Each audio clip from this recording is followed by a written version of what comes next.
The roar of tank tracks, the loud explosions of missiles and artillery fire, and more continue fiercely on Ukrainian soil as the clashes flare up with the warming of the weather. Images similar to World War II emerge in Ukraine. Both sides seek to seize control of the war before the summer season. But now, with the Ukrainians deploying their special forces to the front lines, we can see the density of the Ukrainian armed forces in most regions. Incredible offensive operations, sudden raids, interception and destruction of convoys by Ukrainian special forces against the Russians have shaken the front lines these days. At the center of the striking offensive operations carried out by Ukraine's special forces was the 3rd Assault Brigade, aka the Azov Regiment. As a result of the Ukrainian Azov Regiment's crack in Special Forces 2nd Attack Battalion and the 59th Motorized Brigade and 55th Artillery Brigade's operations in Bakhmut, 3 Russian convoys were destroyed in Bakhmut, which the Russian army claims to have captured. The Ukrainian special forces squeezed the Russians from the flanks and managed to break through the front lines. As a result of the successful operations, all 3 Russian detachments were taken prisoner. Let's take a look at the details of the legendary operations of the Ukrainian army. The Azov Regiment Special Forces, which led the Ukrainian offensive in Bakhmut, surrounded the Russian army in Bakhmut from the flanks. Kraken's Special Operations Forces of the 3rd Assault Brigade and the 2nd Assault Battalion achieved incredible success during the attack on Russian positions on the southern flank of Bakhmut. As a result of the operation organized by the soldiers of the Azov Regiment, the Russian troops were repulsed at a length of 1,730 meters and a depth of 700 meters. The Azov Regiment crushed a large Russian convoy in a perfect ambush.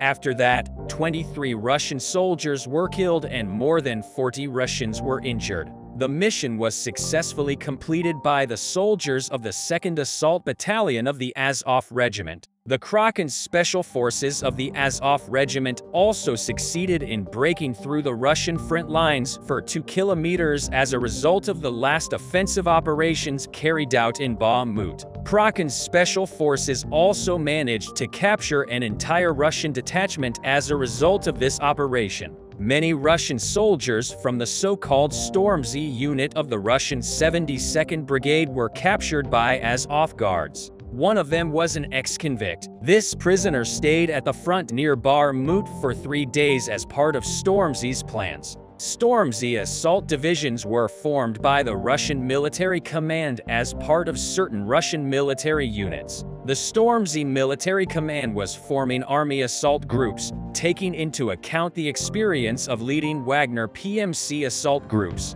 The principle of the formation of such military units in the Russian army, similar to the Wagner units, included the recruitment of persons from reformatory. It was claimed that the ex-convict captured by the Ukrainians was also on an important mission in the Stormzy unit, but the soldiers of the Azov Regiment managed to finish the activities of this Russian group before it even started. Units of the Russian 72nd Brigade tried to retake lost positions and were unsuccessful. The Russians were equally compelled to withdraw from these positions. This shock in Bakhmut was only the beginning because the special forces of the Ukrainian army continued to perform in Bakhmut and the surrounding front lines. After the successful operations of the 3rd Separate Assault Brigade, the Azov Regiment and Kraken on the Bakhmut flanks, there was another special unit from Ukraine, this time on the scene near the city of Pisky in the Donetsk region.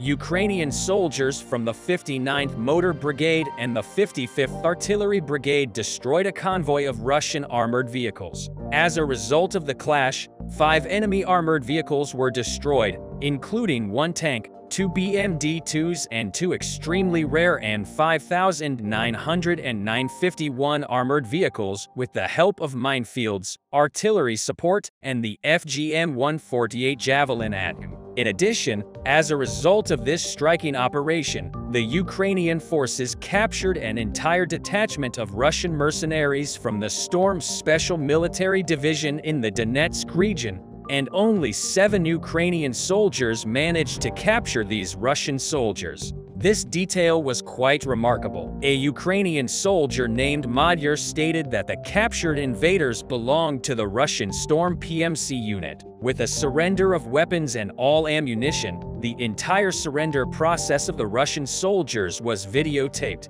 Images of the mind-blowing offensive operation were published by the Ukrainian military on social networks. Also, according to the Ukrainian soldier named Madhyar, all the prisoners were captured and uninjured, according to the norms of warfare, after which they were evacuated from the battlefield. The units of this Russian penal battalion had already distinguished themselves as assault infantry in the battles for solidarity in the Donetsk region, thanks to the striking offensive operations by Ukraine's special forces. These Russian penal battalions were destroyed one by one on the battlefield. After all these successful operations, Ukrainian Special Operations Forces are still diligently working behind the scenes to prepare the ground for an offensive led by mechanized troops and regular infantry in the months ahead.